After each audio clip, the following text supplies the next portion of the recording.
Welcome to Comfort Habit number 2. I am your host, Echo Fan Grey Wolf. So this thing came across my TikTok, and it's a young man I follow, and he had posted a tweet from Twitter by two people who went to a Trump rally who had said, if you don't like America so much, or if you disrespect the American flag, you should pack your shit and move. Okay. Now these two people were not people of color that said this shit. I want to make sure everybody understands very clear that I am only racist to racist people. And I wanted to talk about that before I went into the next thing because I have a friend at the school I attend, very beautiful woman. I can't really read her like talking about it because I know she's not racist and I know she's not prejudiced, but I'm not sure if she's catering to my needs because I don't support Trump, or if she's scared to say that she supports Trump because she's afraid that I would give up our friendship. I've said this before and I'll say it again. I don't give a fuck who you vote for as long as you vote.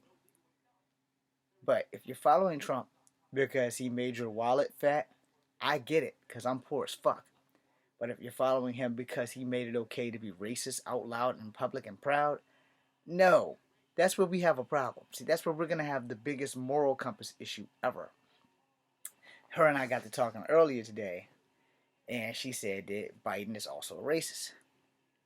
I did not disagree with her, but I straight told her the only racist thing I heard Biden say. Now, he could have said more. I'm not saying that he didn't, but he ain't said half as much as the former president did, which also nobody checked him at all. And she did try to defend him and said the people did check him. I said, nope, I'm going to agree to disagree with you on that because there's no point of arguing over some shit when I can't change your opinion.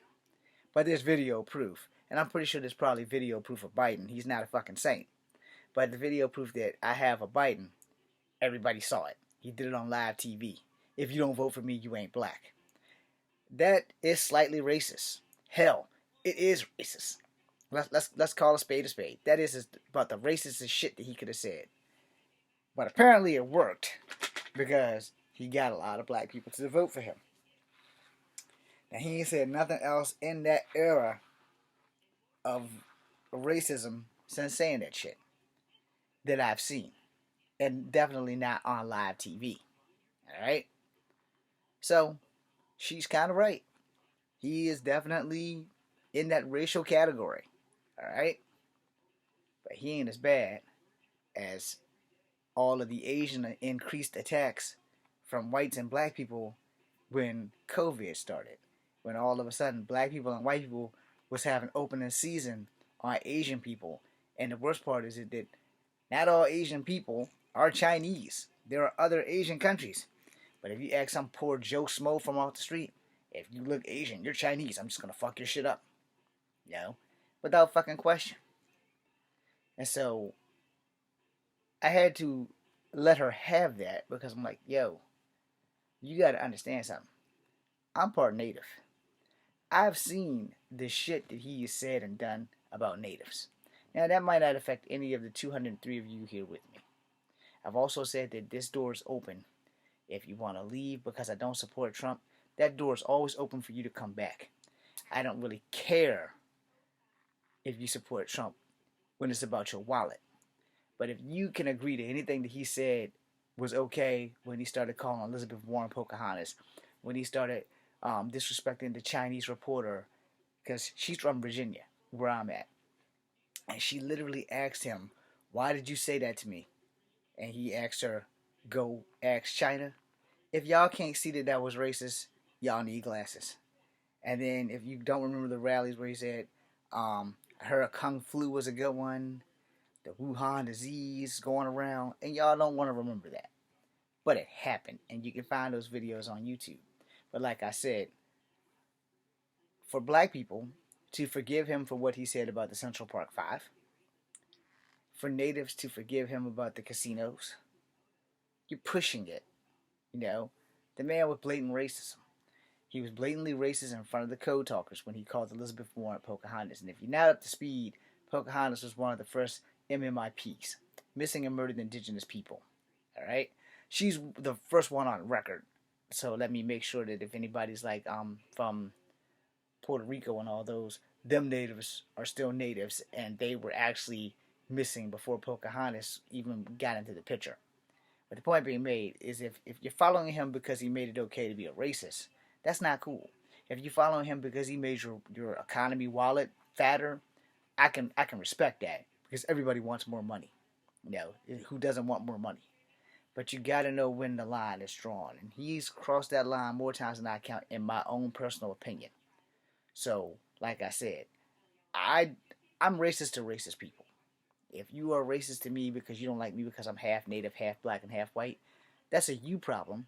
But it becomes a me problem really fucking quickly because you're like, oh well, you're just a half breed or a zebra. Because I'm 49, and all the half breed and zebra jokes, I lived through that. I had to deal with that shit every fucking day, from kindergarten to fucking high school. And nobody sees that because if you're not part of the diaspora of being mixed or being of color, you don't face that many racist issues. Now, don't get me wrong, because there's equal amount of racist people who are black that do not like white people, which is not cool. There's an equal amount of Asian people who do not like white people. So yes, white people can experience racism regardless of all the TikTok bullshit. Yes, no one is above racism. No one. I don't give a damn who you are. And I'm not talking about like systemic racism. I'm talking about straight fucking racism. I hate you because of the color of your skin. You ain't done a damn thing to me, but somebody in your community fucked me up, so I hate you and everybody in your motherfucking community. And you cannot do that because hating one group of people for the actions of one asshole in that group of people is just wrong. Alright? But it does happen. One bad experience can fuck somebody's life up for the rest of their life. And it can turn them from being a nice person into being a real mean son of a bitch. And why? Because they don't know how to disconnect that one person from the rest of the people that look like him, even if that one person has never done anything to that person, but somebody else who looks like me or you. Because it has happened to black people. They hate white people because one white person did something to them and they never forgot it. So they want to blame every white person for that shit, which is bullshit. But it does happen. Anybody who thinks that it does not happen or has not happened, you've been living under a motherfucking rock. I've been living under the rock next to you, but my rock has a peephole. And I'm not afraid to look out of the damn thing. But that's the thing about racism. A lot of people don't consider anything racism if it doesn't affect them directly. And that's how racism needs to be addressed by the people who it doesn't affect directly. The people that it affects directly, oh, we deal with that shit on an everyday basis. And if you aren't aware of that, that's exactly how this shit happens. It's exactly how this shit happens. Now, you might not agree with it, and that's cool. But at the same time, if you take your time and you go hunting for these things, you will find them. And like I said, if I go hunting for some racial shit about Joe Biden, I'm pretty sure I'll find it. But at this point, I no longer give a fuck. Because here's the thing. I wanted Elizabeth Warren to win with her 4% DNA. 4% is better than 0%. And I wanted her to win. Period. My list of people that I wanted to win goes like this: Warren, Andrew Yang, Pete, Amy Klobuchar. Sanders and Biden were so far off my list. I didn't want those old guys to win. And no disrespect to them because I'm right behind them. I'm 49. But to have a woman who's part native take over native land, to have a man who is born in America but of Chinese descent to run America, these are milestones that will make America fucking awesome. Because it would prove that everything that was taken from natives has some substance, not just taken for the sake of, oh, well, we got guns so we can kill you. Yeah, you do. But the problem is really simple. The only reason you have those guns is because my ancestors didn't swim under the water and drill holes in the boat and brought out the gunpowder. Because gunpowder can't fire when it's wet, to my knowledge. I could be wrong. I'm pretty sure a machine gun probably can still fire at least one round underwater. But that's a machine gun. Back then they had muskets. I don't think a musket has ever been fired underwater. If anybody knows if that can happen, let me know. Because I'd like to see that. Anyway, I had my own issues with Trump. I will admit that I have some biases towards him. But when you wear your dirt right out in the open, you can't miss it.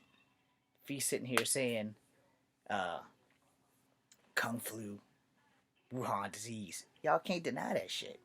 If he's back in the 80s and the 70s wouldn't let his black workers be seen by his white customers, and y'all don't want to believe that shit, but there it is.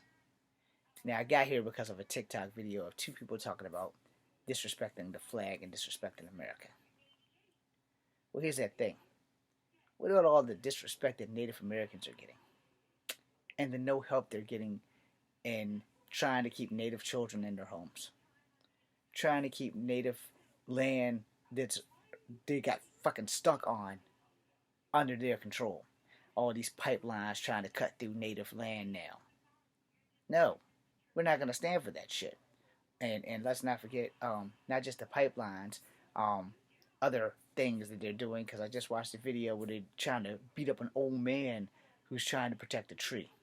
And there's something about that tree. Otherwise, they wouldn't be working so hard to get rid of that old man. He knows something that we don't. So something either in the bark or in the sap that some scientist wants to see what the fuck they can do. And instead of like asking the natives if they could give us a piece for a sample, they want to try and take that shit. Because, we got the guns. That being said, I hope I taught y'all something. I hope I woke you up to something. And I hope like hell that you learned something from me. If you don't learn anything else, learn this. Being racist is bad. It's just bad. There's no hope in racism. There's no hope in racism, and it doesn't get us anywhere. And the sooner we figure out how to stop it, how to combat it, how to have everybody sit down in a fucking room, take their head out their ass, unclog their ears, and listen. Because at the end of the day, here's some things we have in common. We like to brush our teeth. We like to wash our ass. We love deodorant. Some of us wear cologne. I don't. We love cool, clean hair. We love the same shit. We all have to take shits. We all have to wipe our ass. And if you're a natural born female, you get that time of the month, regardless of what the fuck your color is. Why can't we get along as human beings? We're always going to have differences. There's no question of that. But your differences shouldn't have nothing to do with the color of my skin or my facial structure. Shouldn't have nothing to do with that. I should be able to marry whoever I want. You should be able to marry whoever you want. Now, if you're in the alternative lifestyle or the alphabet community, who the fuck am I to judge you? I don't have that right. You have one person that's going to judge you at the end of all this adventure that we call life. And it ain't me. It's the Creator. And if you're an atheist, well, I don't know how that's going to work for you. I only know what's going to work for me. But I'm not going to judge you. I can't force you to believe in God. It took me forever to start believing in God and stop going to church. First 12 years of my life, or should I say the first 6 years of my life, from 6 to 12 rather, my grandmother on my mother's side made me go to church. Come hell or high water, I was going to church and dare you to fall asleep. Joined church choir, had to go to Sunday school. There was no way out. And I was that kid that I would go to church on Sunday and be fighting somebody's ass on Monday. Because my uncles, her sons, would make me go fight other kids. So when I tell you about street fights and shit, you ain't gotta believe me. I lived it. Nobody's come back for Jonah, because that was my nickname.